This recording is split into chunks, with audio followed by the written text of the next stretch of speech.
Był jednym z najbardziej sadystycznych SS-manów. Choć początkowo zajmował się ogrodnictwem, to bardzo szybko w skład jego obowiązków weszło nadzorowanie kolonii karnej, mordowanie więźniów oraz palenie tysięcy zwłok.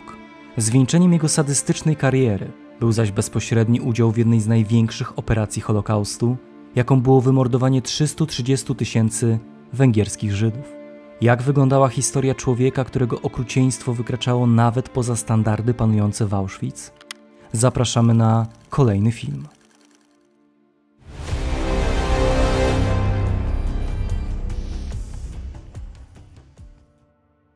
Partnerem kanału Okupowana Polska jest sklep militaria.pl. Mecenasem dzisiejszego odcinka jest pani Aleksandra Jakubiak. Największym sadystą i mordercą Oświęcimia, który sam rozstrzelał tysiące ludzi, był szef wszystkich 4 pieców krematoryjnych, Oberscharführer Moll.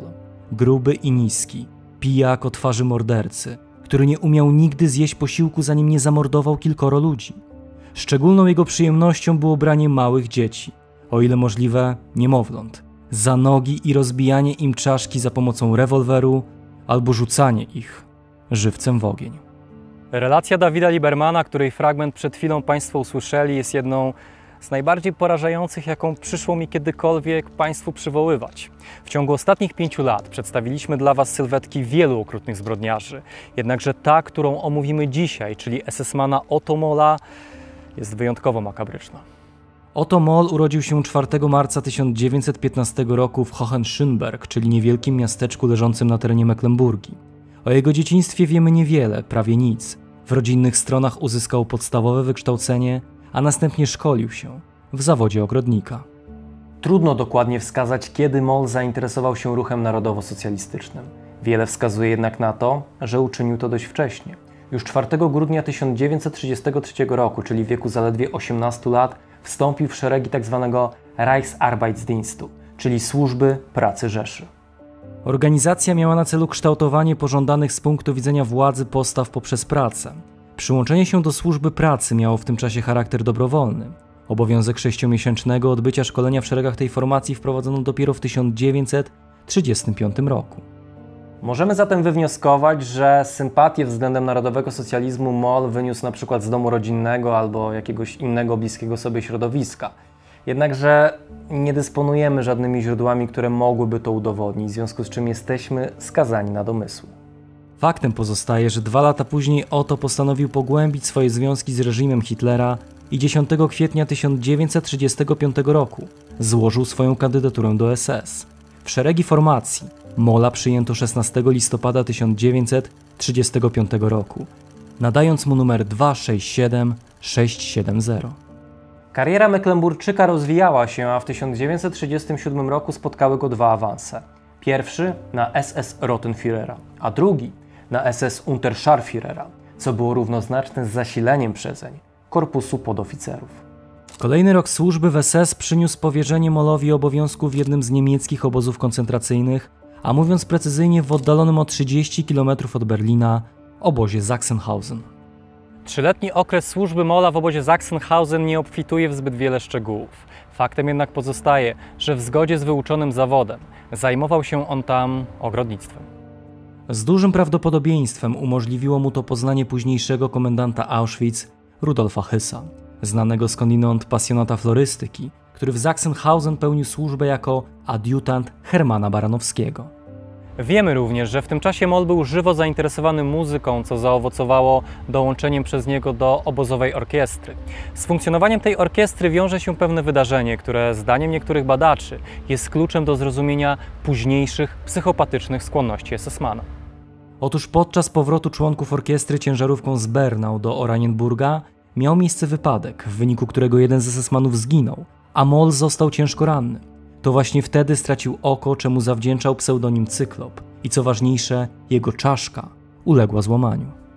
Kryminolog Hans Schmidt uważa, że od tego momentu Otto Moll cierpiał na tzw. zespół czołowy, czyli zespół objawów psychoorganicznych związanych z uszkodzeniem okolicy czołowej mózgu, najczęściej w wyniku powstania guza. To miało spowodować, że kwestia odpowiedzialna za emocje była u Molla absolutnie nieobecna. Schmidt doszedł do swojej diagnozy w oparciu o skalę obrażeń, relacje świadków i charakter pisma Molla. Czy jest to teoria wiarygodna? Na pewno brzmi przekonująco i nie jest pozbawiona sensu. Musimy jednak pamiętać, że Otto Moll jeszcze przed tym wypadkiem żywo zainteresował się zbrodniczą ideologią, której postanowił służyć. Wartym zauważenia pozostaje również fakt, że przecież większość zbrodniarzy wcale nie musiało doświadczyć ciężkich urazów, ani nawet być psychopatami, aby dopuścić się okrutnych czynów.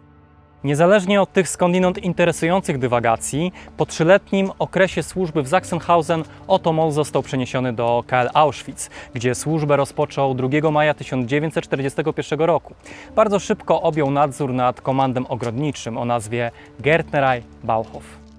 O charakterze tej pracy i okrucieństwie Molla dowiadujemy się m.in. z relacji Józefa Głuszaka, który trafił do Auschwitz w kwietniu 1941 roku.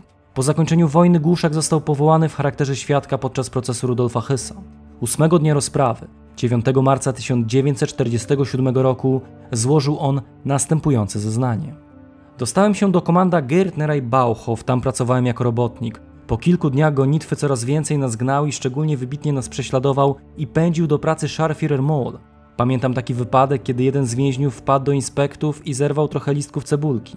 Zauważył to Moll, więźnia przywołał, doprowadził do beczki z fermentującym nawozem ludzkim, wsadził go głową na dół, potem go wyciągnął i kazał innym więźniom odnieść go do znajdującego się obok basenu z wodą. Więzień na następny dzień do pracy nie przyszedł. Było wiadomo, że zginął. Takich sytuacji było niestety więcej. Otto Moll potrafił na przykład zapytać więźniów o to, czy jest im zimno, a gdy pojawił się jakiś śmiały, który odpowiedział twierdząco, ten nakazał mu biegać wokół więźniom, a innemu SS-manowi oddawać w jego kierunku strzały. W zgodzie z relacją cytowanego wcześniej Głuszaka, w wyniku tego typu praktyk zginęło około 10 więźniów. Postępowanie Molla i brak jakichkolwiek zahamowań z jego strony musiało zwrócić uwagę przełożonych, którzy podjęli decyzję o wyznaczeniu mu nowych, nie mniej brutalnych obowiązków, jakimi było nadzorowanie Strafkompanii, czyli obozowej kolonii karnej. Karna kompania dla mężczyzn powstała już na początku sierpnia 1940 roku. Do kolonii można było trafić za takie wykroczenia jak kontakt z miejscową ludnością, próbę ucieczki lub posiadanie dodatkowej żywności. Początkowo więźniowie Strafkompanii byli umieszczani w jednej sali bloku nr 5A, a później 3A, by wreszcie zająć okryty złą sławą blok nr 11, gdzie ostatecznie zajmowali cały parter tego budynku. W tym miejscu więźniowie przebywali do 9 maja 1942 roku, kiedy to przeniesiono ich na teren KL Auschwitz-Birkenau. Moll stanął na czele kolonii karnej prawdopodobnie na przełomie maja i czerwca 1942 roku. Wtedy to z okrucieństwem SS-mana zetknął się polski więzień Tadeusz Chruściecki, który wraz z ojcem został osadzony w kolonii 27 maja 1942 roku. Jak zapamiętał Chruściecki, Moll, który był szefem naszej kompanii, zabijał własnoręcznie więźniów. Robili to również Kapo, sam byłem świadkiem, jak Moll własnoręcznie wpychał łopatą głowę więźnia leżącego w błocie w to błoto, a Kapo sypali mordowanemu ziemię na głowę. Praca w kolonii trwała zazwyczaj cały dzień. Była niezwykle wyczerpująca i odbywała się w atmosferze ciągłych wrzasków i szykan ze strony kierowników komand roboczych. Jak zapamiętał inny więzień, Kazimierz Szelest, na skutek niezwykle brutalnego traktowania tych więźniów, tak w czasie pobytu w samym bloku, jak i nad wyraz ciężkiej pracy większa część więźniów z tej kompanii karnej ginęła i tylko nieliczni zdołali się ocalić. Najniższy wymiar kary wynosił miesiąc, ale mógł trwać nawet rok, a czasami więcej. Praca, jak powiedziałem, była niezwykle wyniszczająca. Więźniów najczęściej angażowano do utwardzania dróg obozowych przy użyciu masywnego walca lub kopania rowu odwodniającego na terenie Brzezinki, tzw. Königsgraben. Wiosną lub latem 1942 roku więźniowie Königsgraben zaplanowali ucieczkę z obozu, której skutki okazały się dla komanda tragiczne. Do ucieczki w zasadzie nie doszło. Przygotowani do niej więźniowie, usłyszawszy gwizdek na kilka minut przed regulaminowym czasem, uznali, że ktoś ich zdradził i rozpieszli się na różne strony. Uciekinierów schwytano i rozstrzelano. W zgodzie z relacją Edwarda Kiczmachowskiego, który był członkiem tego komanda, z około 600 osób, rzeź przeżyło zaledwie 38 więźniów. W egzekucjach oczywiście uczestniczył Otto Moll. Warunki panujące w kolonii karnej pozostawały niezmiennie złe przez cały okres funkcjonowania obozu, dla którego z końcem 1941 roku przewidziano nową, tragiczną dla setek tysięcy ludzi rolę, w której Otto Moll miał swój niepośredni udział. Pierwotnie Auschwitz był przewidziany jako obóz dla polskich więźniów politycznych i charakter ten w zasadzie utrzymywał się do końca 1941 roku. Przełomowym momentem w jego historii była sytuacja na froncie wschodnim, a mówiąc precyzyjnie, zatrzymanie niemieckiej ofensywy pod Moskwą. W związku z powyższym decydenci III Rzeszy Niemieckiej musieli zrewidować swoje poglądy i plany zarówno militarne, jak i te polityczno-ideologiczno-rasowe, których głównym filarem była polityka żydowska. W początkowym okresie Żydów zamierzano pozbawić majątku, następnie zmusić do emigracji. Nie przyniosło to jednak pożądanych rezultatów, Żydów zaczęto więc ograniczać prawnie i ekonomicznie, a następnie odizolowano ich w gettach i zmuszono do wyniszczającej pracy. Sytuacja zaczęła się komplikować wraz z wybuchem wojny niemiecko-sowieckiej i zajmowaniem przez Wehrmacht kolejnych olbrzymich terenów Związku Sowieckiego, które w dużym stopniu były zamieszkiwane przez ortodoksyjnych Żydów. Dyrektywy wydane przez szefa Głównego Urzędu Bezpieczeństwa Rzeszy, Reinharda Heydricha, nakazywały Niemcom, a mówiąc precyzyjnie funkcjonariuszom Einsatzgruppen, wspomaganych przez oddziały Wehrmachtu, SS i kolaboracyjne jednostki złożone z miejscowej ludności, mordować napotkanych Żydów. Skala, z jaką realizowano to polecenie, była zaskakująca dla samych decydentów. Po pierwsze, wykonywanie tych rozkazów demoralizowało żołnierzy i policjantów odpowiedzialnych za zabijanie Żydów oraz generowało olbrzymi problem z pozbywaniem się zwłok. Niedbale zakopywane ciała groziły zatruciem wód gruntowych, epidemią oraz demaskacją zbrodni. Ostatecznie zatem zdecydowano, choć na próżno szukać jakiejś dokładniejszej daty tego wydarzenia, że mordy należy prowadzić w sposób dużo bardziej uporządkowany, wręcz przemysłowy. Między innymi w tym celu od jesieni 1941 roku eksperymentowano z masowymi formami zabijania ludzi, co początkowo było związane z tzw. akcją T4, wymierzoną w osoby chore psychicznie. W Chełmie nad Nerem podjęto próbę mordowania przy użyciu silników spalinowych, a w Auschwitz w podziemiach bloku 11 przeprowadzono pierwsze gazowanie przy użyciu cyklonu B. Ofiarą ostatniego wydarzenia padło około 600 jeńców sowieckich i 250 Polaków. Eksperyment nadzorowany przez SS Hauptsturmführera Karla Fritzscha pokazał, że korzystanie z cyklonu B jest metodą niezwykle szybką oraz skuteczną. Informacje płynące z frontu wschodniego oraz obozów Auschwitz i Kulmhof dotarły do decydentów III Rzeszy, których przedstawiciele na zaproszenie Heydricha 20 stycznia 1942 roku spotkali się w podberlińskiej willi przy jeziorze Wannsee, gdzie omówiono szczegóły planowanego ludobójstwa. Równolegle na terenie obozu macierzystego Auschwitz, a mówiąc precyzyjnie na przełomie 1941 i 1942 roku, w dalszym ciągu mordowano więźniów przy użyciu cyklonu B. Robiono to w prowizorycznej komorze gazowej zorganizowanej przy budynku krematorium I. Ofiarą tych akcji zaczęli padać również Żydzi, a mówiąc precyzyjnie więźniowie zorganizowani w tzw. Organisation-Schmeld, czyli różnego rodzaju obozów pracy na terenie Górnego Śląska, których przewożono na teren obozu Auschwitz. Mordowanie w tym miejscu miało jedną olbrzymią wadę. Znajdowało się ono zbyt blisko obozu macierzystego oraz budynków administracyjnych, a wydajność pieców krematoriów była zbyt mała dla rosnących potrzeb Auschwitz, dla którego przewidziano rolę ośrodka zagłady.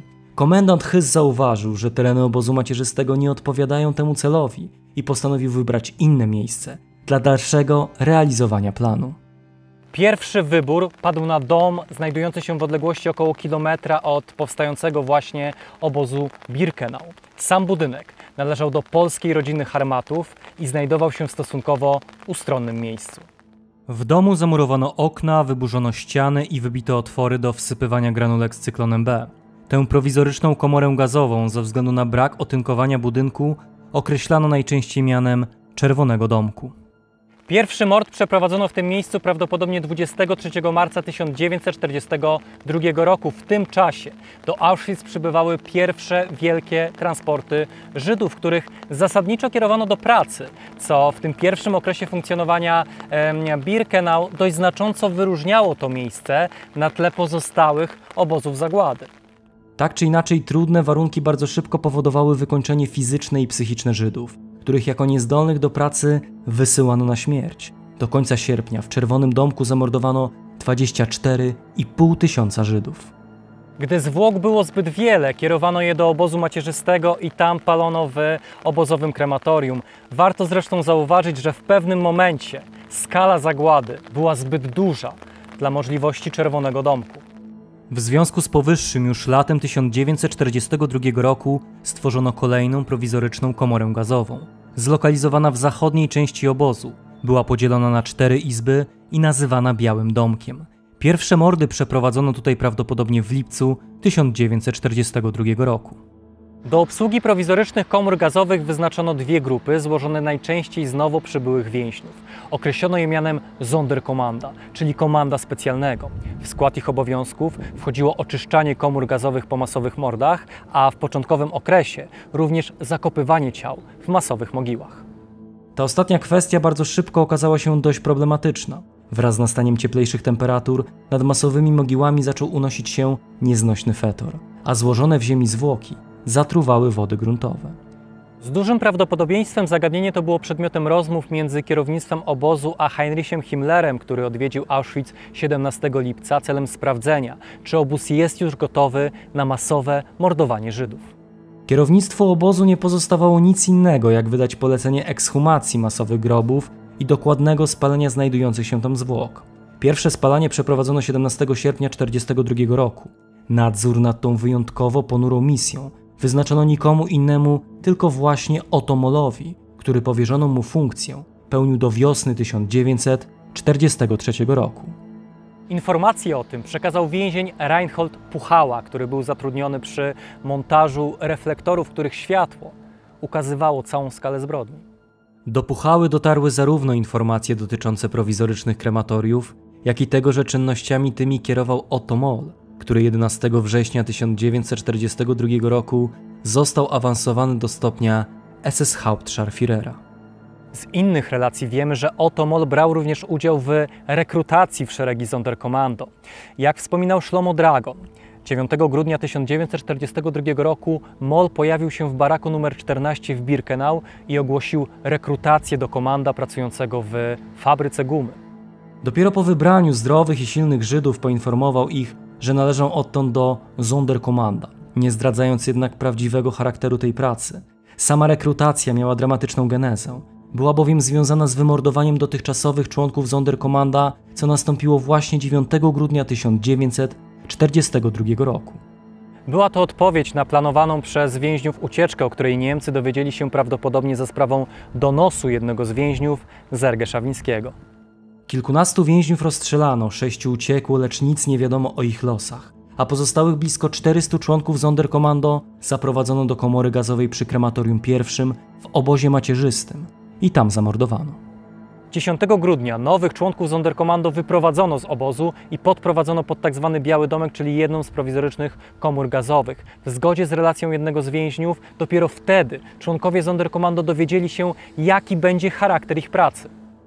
Przybył Moll i oświadczył nam, że będziemy tu pracować przy paleniu ludzi starych i zawszonych, że my sami dostaniemy jeść, będziemy na noc odprowadzeni do lagru i musimy pracować, bo jak nie, to ci, którzy nie będą chcieli pracować, będą bici i na takich jest kij i psy. Następnie Moll rozdzielił nas na kilka grup. Ja sam przydzielony zostałem wraz z 11 innymi do grupy, która, jak się później okazało, wyciągać miała zwłoki z owego domku. Wszystkich 12 ubrano nas w maski i podprowadzono pod drzwi domku. Moll otworzył te drzwi i wówczas dopiero zobaczyliśmy, że w domku tym leżą nagie zwłoki ludzkie różnego wieku i różnej płci. Moll polecił nam wynosić te zwłoki z wnętrza domu na podwórze przed drzwi. Zaczęliśmy to robić w ten sposób, że jedne zwłoki wynosiliśmy we 4. Zirytowało to Molla, zakasał sam rękawy i wyrzucał zwłoki przez drzwi na podwórze. Gdy mimo tej jego lekcji oświadczyliśmy, że my tak nie potrafimy robić, przydzielił nas do pracy po 2. Następnie do pracy przystępował dentysta, lekarz SS, który sprawdzał, czy zmarli nie posiadają złotego uzębienia. Dopiero później przystępowano do właściwego spalania zwłok, w czym również niebagatelną rolę odgrywał Otto Moll, który dokładnie instruował więźniów, jak mają to robić. Moll polewał te zwłoki, w 4 rogach dołu naftą zapalał kauczukowy grzebień i wrzucał go na miejsce polane naftą. Wybuchał ogień i zwłoki paliły się. W czasie zapalania przez Molla my staliśmy przed domem i obserwowaliśmy to dokładnie. Zapamiętał cytowany wcześniej Dragon. Po tych pracach członkowie Sonderkommando byli zobowiązani do tego, aby dokładnie wywietrzyć Biały Domek. Jeśli chodzi o prochy przetrzymywane w masowych mogiłach, to zazwyczaj opróżniano je po upływie 48 godzin. Skala zbrodni w obozie Auschwitz nieustająco rosła, w związku z czym kierownictwo obozu podjęło decyzję o wyłączeniu z użytkowania domków i dalsze realizowanie ludobójstwa w 4 nowoczesnych wielkich komorach gazowych i krematoriach, które oddano do użytku w okresie od 22 marca do 25 lub 6 czerwca 1943 roku. Funkcjonowanie Czerwonego Domku zakończono jesienią 1943 roku i na pewien czas z użytku wyłączono również bunkier drugi, czyli ten tak zwany Biały Domek, który jednak ponownie uruchomiono w 1944 roku, kiedy na terenie Auschwitz-Birkenau przystąpiono do mordu węgierskich Żydów, w czym znowu niebagatelną rolę odegrał Otto Moll. Zanim jednak do tego doszło, Otto Molla spotkało kolejne wyróżnienie. 3 kwietnia 1943 roku został on odznaczony Wojennym Krzyżem Zasługi I klasy. Fakt ten zasługuje na szczególną uwagę. Odznaczenie to otrzymywali bowiem najbardziej oddani reżimowi funkcjonariusze. Poza Mollem krzyżem tym odznaczono takich zbrodniarzy jak Józef Klee, Odilo Globocnik czy komendant Rudolf Hess. Jesienią 1943 roku, czyli w okresie likwidacji bunkra pierwszego, Otto Moll otrzymał kolejne obowiązki. Został przeniesiony z Auschwitz do miejscowości Wesoła, nieopodal Mysłowic, gdzie zlokalizowano kolejny podobóz Auschwitz o nazwie Fürstengrube. Lokalizacja była nieprzypadkowa. W miejscowości Wesoła znajdowała się bowiem kopalnia węgla kamiennego, należąca ówcześnie do spółki Fürstengrube Gesellschaft mit beschränkter Haftung, od której podobóz zaczerpnął swoją nazwę. Historia tego miejsca, jak na dłoni, ukazuje nam również olbrzymie zaangażowanie niemieckiego przemysłu w zbrodniczą politykę III Rzeszy Niemieckiej. Większość akcji wspomnianej przed chwilą firmy zostało bowiem wykupionych przez koncern IG Farben, który planował korzystać z zasobów kopalni dla funkcjonowania fabryki Bunawerke, zlokalizowanej na terenie Monowic. Podobóz składał się z 6 baraków otoczonych drutem kolczastym oraz 4 wieżami wartowniczymi. Załoga SS-manów liczyła 60 osób, chociaż niektóre relacje wspominają o liczbie dwukrotnie wyższej. W początkowym okresie funkcjonowania tego miejsca na jego czele stanął nikt inny, tylko SS-Hauptsturmführer Otto Moll. Relacje więźniów, którzy zostali osadzeni w tym miejscu, dobitnie ukazują fatalne warunki panujące w Fürstengrube. Jak wspominał Jan Ławnicki, chociaż obóz w Monowicach należał do ciężkich, zdawało nam się, że był rajem w porównaniu z Fürstengrube. Pracowaliśmy w kopalni węgla stanowiącej własność IG Farben. W okropnych warunkach, jeżeli chodzi o bezpieczeństwo. Praca była akordowa i każdy z nas musiał wykazać się określoną, zależnie od miejsca pracy, liczbą wydobytych wąsków węgla. Praca odbywała się na 3 zmiany. Po 8 godzinach pracy ledwie staliśmy na nogach. Wyjście z kopalni było połączone ze stałym biciem i kopaniem przez kapo, Vorarbeiterów i eskortę SS. Bardzo często po powrocie z pracy zarządzano karne ćwiczenia. Jako powód wystarczyło, aby jeden z nas zmylił nogę w marszu. Największą część więźniów stanowili Żydzi, aczkolwiek pośród nich można było odnaleźć również Polaków i Rosjan. Praca przy wydobyciu węgla była niezwykle trudna i niejednokrotnie kończyła się śmiercią. Do momentu ewakuacji obozu około 1000 więźniów wyprowadzono do Gliwic, a następnie wywieziono do Niemiec. Niezdolnych do transportu zamordowano na miejscu, a część chorych, którzy przebywali w baraku szpitalnym, spalono żywcem. Piekło Fürstengrube przeżyło dosłownie kilkanaście osób, którymi po wyzwoleniu błyskawicznie zaopiekowali się polscy górnicy. Kopalnia nieopodal Mysłowic stanowi dzisiaj kolejne nieme świadectwo zbrodni, którymi naznaczone było życie Otto Molla. O cierpieniu więźniów tego miejsca przypomina dzisiaj stosowna tablica. Po zakończeniu służby w Fürstengrube Molla przeniesiono do Gliwic, gdzie zorganizowano 4 podobozy Auschwitz i postawiono go na czele pierwszego z nich. Arbeitslager Gleiwitz I, bowiem tak oficjalnie nazywało się to miejsce, od strony drogi i linii kolejowej było otoczone murem z płyt betonowych, które wieńczył drut kolczasty. Pozostałe części podobozu były otoczone jedynie drutem kolczastym rozpiętym na betonowych słupach. Wspomniane granice były dodatkowo wzmocnione 8 drewnianymi wieżami wartowniczymi, a we wnętrzu obozu zorganizowano baraki mieszkalne, kuchnie oraz warsztaty. Praca w podobozie była niezwykle ciężka, co było efektem nie tylko jej charakteru. Więźniom kazano pracować w ślusarni, kuźni oraz przy budowie drogi i lotniska, ale również sadystycznym usposobieniem Molla, który za byle przewinienie kierował pracowników do tzw. Steinethagen, czynności polegającej na bezsensownym przenoszeniu kamieni z jednego miejsca do obozu i z powrotem. Mimo wszystko nie była to najgorsza z kar, jaką można było otrzymać za niesubordynację. Tą najgorszą była oczywiście śmierć i to zadana w wyjątkowo brutalny sposób. Jak zapamiętał jeden z więźniów, Józef Szymczak, Raz jeden z więźniów zasnął podczas pracy w wagonie, SS-mani i kapo zbili go okrutnie naprzód na miejscu pracy, a później bili go żelaznym prętem podczas apelu. Na drugi dzień więzień ten został powieszony, w obozie bowiem znajdowała się przenośna szubienica. Zachowania obozowej załogi wykraczały poza tradycyjnie rozumianą przemoc, jak zeznawała w 1967 roku jedna z więźniarek Helena Chmielewska. Od czasu do czasu SS-mani przychodzili do nas i sprawdzali, czy w kuchni oraz w pomieszczeniach mieszkalnych panuje porządek. Zdarzało się również, iż w biurze obozowym wypijali oni duże ilości alkoholu. Wówczas niektórzy z nich wychodzili z biura i po pijanemu gwałcili wybrane przez siebie kobiety. Najgorszy los spotykał Żydów. Jeden z ocalałych, Szulima Zanga, podkreślał nawet, że warunki panujące w Gleiwitz były gorsze niż we właściwym Auschwitz. Podczas gdy w obozie macierzystym w związku z olbrzymią liczbą innych więźniów można było w sprzyjających warunkach uniknąć bicia, w Gliwicach było to niemożliwe.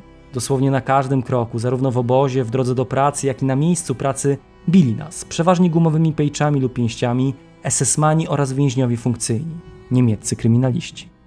Ze względu na warunki panujące w obozie, za które bezpośrednią odpowiedzialność ponosi oczywiście Otto Moll, zginęło 100 więźniów, a 5 zamordowano przy próbie ucieczki. Stan osobowy obozu w przededniu ewakuacji w styczniu 1945 roku wynosił 1336 więźniów, w skład których wchodzili Żydzi, Polacy oraz Rosjanie. Więźniów tych ewakuowano pieszo do obozu Grossrosen w tzw. Marszu Śmierci. Gliwice są zatem kolejnym miejscem tragicznie związanym z postacią Otto Molla, który za kilka miesięcy miał zresztą tutaj wrócić. Zanim jednak do tego doszło, otrzymał on od swoich przełożonych najważniejsze i niezwykle tragiczne w skutkach zadanie, jakim było wymordowanie węgierskich Żydów. Od 1944 roku większość sojuszników III Rzeszy zdawała sobie sprawę z tego, że wojna jest dla Niemiec przegrana, a przykre tego skutki odniosą wszyscy sprzymierzeńcy. Niektóre z państw starały się zatem uprzedzić fakty i na własną rękę nawiązać kontakty z aliantami. Jednym z tych państw było Królestwo Węgier, które pod względem geopolitycznym było jednym z ważniejszych sojuszników Hitlera. Führer pod żadnym pozorem nie mógł pozwolić na to, aby Budapeszt odwrócił sojusze. Reakcja Niemiec była bardzo prosta. 19 marca 1944 roku na tereny Węgier wkroczyły oddziały Wehrmachtu, a stojący na czele królestwa regent Miklos Horthy został zmuszony do przekazania władzy w ręce rządu przyjaznego Niemcom. Sytuacja ta spowodowała, że Węgrzy nie tylko musieli odrzucić myśli o odwróceniu się od Hitlera, ale również umożliwiła Niemcom objęcie terenów królestwa planem wymordowania europejskich Żydów, którzy dotychczas cieszyli się na Węgrzech sporym bezpieczeństwem. W celu sprawnego przeprowadzenia akcji do Budapesztu 19 marca przyjechali funkcjonariusze Sondereinsatzkommando, na czele którego stał SS-Obersturmbannführer Adolf Eichmann. Po przybyciu na Węgry Eichmann przede wszystkim nawiązał kontakty z przedstawicielami węgierskiej administracji, przy pomocy której mógł przygotować się do deportacji węgierskich Żydów. Pierwszym do tego krokiem było cyniczne okłamanie elit żydowskich, że Niemcy poprzestaną tylko na obowiązku pracy. Drugim krokiem było odizolowanie Żydów w gettach i specjalnych obozach, których liczbę szacuje się na 180.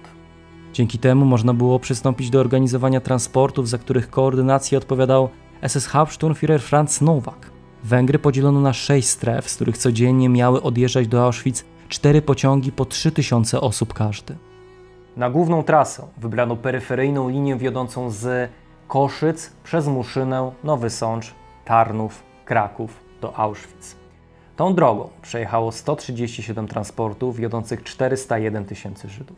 Pozostali zostali dowiezieni do Auschwitz 2 innymi trasami. Pierwsi węgierscy Żydzi opuścili królestwo 28 i 29 kwietnia 1944 roku, do Auschwitz docierając 2 maja. Większość przybyłych zamordowano. Zauważono przy tym, że aktualne zarządzanie obozem pozostawia wiele do życzenia, a samo Birkenau nie jest dostatecznie przygotowane do tak wielkiej akcji. Tym samym z funkcji komendanta obozu Auschwitz odwołano SS-Obersturmbannführera Artura Liebenhenschla, a na jego miejsce powołano niewątpliwego eksperta w kwestiach zagłady Rudolfa Hössa. W skład jego pierwszych decyzji wchodziło dokończenie budowy rampy, ponowne uruchomienie komory gazowej w tzw. Białym Domku, wykopanie dołów paleniskowych i zwiększenie obsady Sonderkommando. Rudolf Höss doskonale wiedział, że do realizacji tak trudnego zadania będzie potrzebował prawdziwych specjalistów i niewątpliwie jednym z pierwszych, który przyszedł mu do głowy, był dobrze mu znany Otto Moll, którego czym prędzej odwołano z funkcji kierownika podobozu Gleiwitz i oddelegowano do służby w Birkenau. Moll był odtąd odpowiedzialny za funkcjonowanie krematoriów 4 i 5, bunkra numer 2, dołów paleniskowych oraz usuwania prochów. Tę skądinąd odpowiedzialną funkcję pełnił do września 1944 roku, w czym pomocą służyło mu kilku innych SS-manów, dzięki którym akcja wymordowania węgierskich Żydów przybrała niewyobrażalne rozmiary. W trakcie wielkiej akcji mordowania węgierskich Żydów zachowanie Molla było w dalszym ciągu okrutne. Można nawet stwierdzić, że uległo ono radykalizacji. Jak podkreślał Henryk Tauber, autor niezwykle cennej relacji na temat funkcjonowania Sonderkommando, postępowaniem swym i traktowaniem nas oraz rodzajem pracy przy masowym paleniu transportów węgierskich doprowadzał nas Moll i SS-mani z jego otoczenia do rozpaczy. To również Moll odpowiadał za sprawne doprowadzenie tysięcy ludzi do komór gazowych, co przecież nie było zadaniem prostym. Często zastanawiamy się nad tym, jak to możliwe, że kilkunastu SS-manów było w stanie ogarnąć kilkadziesiąt, kilkaset tysięcy ludzi i doprowadzić ich do śmierci. Nie da się tego wyjaśnić wprost, aczkolwiek bardzo dużą rolę odgrywała w tym wszystkim psychika ofiar, a mówiąc precyzyjnie, nadzieja, którą cynicznie wykorzystywał Otto Moll.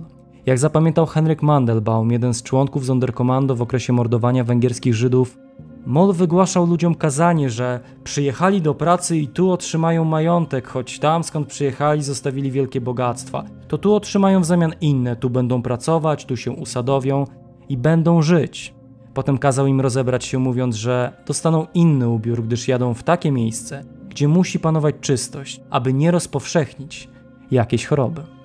Ludzie wierzyli tym słowom, rozbierali się, oddawali swoje rzeczy. O tym, że zostaną zamordowani, dowiadywali się dopiero wtedy, gdy drzwi do komory gazowej zamykały się z hukiem. Z tego tragicznego okresu w historii obozu Auschwitz zachowały się bardzo osobliwe świadectwa. Poza relacjami członków Sonderkommando, którzy jakimś cudem przeżyli wojnę, naszą wiedzę uzupełniają amatorskie zdjęcia, wykonane przez dwóch z nich. O ile przez większą część swojej służby Otto Moll był określany mianem Cyklopa, o tyle w 1944 roku otrzymał kolejny pseudonim, przydomek. Żydzi mówili na niego Malachamowes, co oznaczało anioła śmierci. W istocie tam, gdzie pojawiał się Otto Moll, ktoś musiał zginąć. W zgodzie z najnowszymi badaniami od połowy maja do jesieni 1944 roku skierowano do Auschwitz około 430 tysięcy Żydów, spośród których zamordowano od 325 do 330 tysięcy przywiezionych. Węgierscy Żydzi stanowili zatem ponad 1/4 ogółu ofiar Auschwitz, a ich wymordowanie było największą tego typu operacją w historii niemieckich obozów zagłady. To, co wydarzyło się w 1944 roku, było absolutnym apogeum zbrodniczej działalności KL Auschwitz. Zamordowanie węgierskich Żydów było też jasnym sygnałem dla członków Sonderkommando, że oni, jako świadkowie tej okrutnej zbrodni, będą następni w kolejce. Te i inne refleksje spowodowały, że członkowie Sonderkommando 7 października 1944 roku wszczęli bunt połączony z próbą ucieczki. Aktywność powstańców ograniczyła się do podpalenia i uszkodzenia jednego krematorium, ale również zaatakowaniu SS-manów, spośród których zabito 3, a raniono kilkunastu. Niektórym członkom Sonderkommando udało się uciec, jednakże przytłaczająca większość została zamordowana. 250 zginęło w walce, a 200 innych po ciężkich przesłuchaniach zostało zamordowanych przez SS-manów, w czym niebagatelny udział ponownie wziął SS-man Otto Moll. Po wspomnianych wydarzeniach Otto Moll został ponownie oddelegowany do podobozu Gleiwitz I, pozostając tam do momentu jego ewakuacji, czyli stycznia 1945 roku. Ostatnie dni wojny Otto Moll spędził w jednym z podobozów Dachau o nazwie Kaufering, gdzie został schwytany przez Amerykanów i już 15 listopada 1945 roku postawiony przed sądem. Na ławie oskarżonych zasiadło wtedy 40 zbrodniarzy. Wśród nich znaleźli się Martin Weiss, Karl Schilling, Hans Eisele oraz Otto Moll.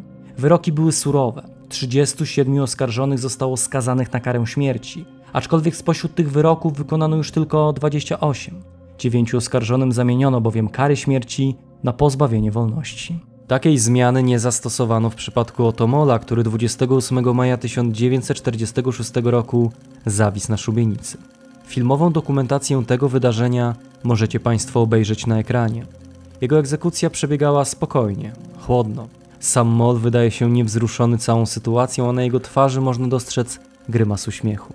W takich właśnie okolicznościach życie zakończył człowiek, który brał bezpośredni udział w zamordowaniu setek tysięcy ludzi. Dziękuję Państwu za uwagę i do zobaczenia w kolejnym odcinku.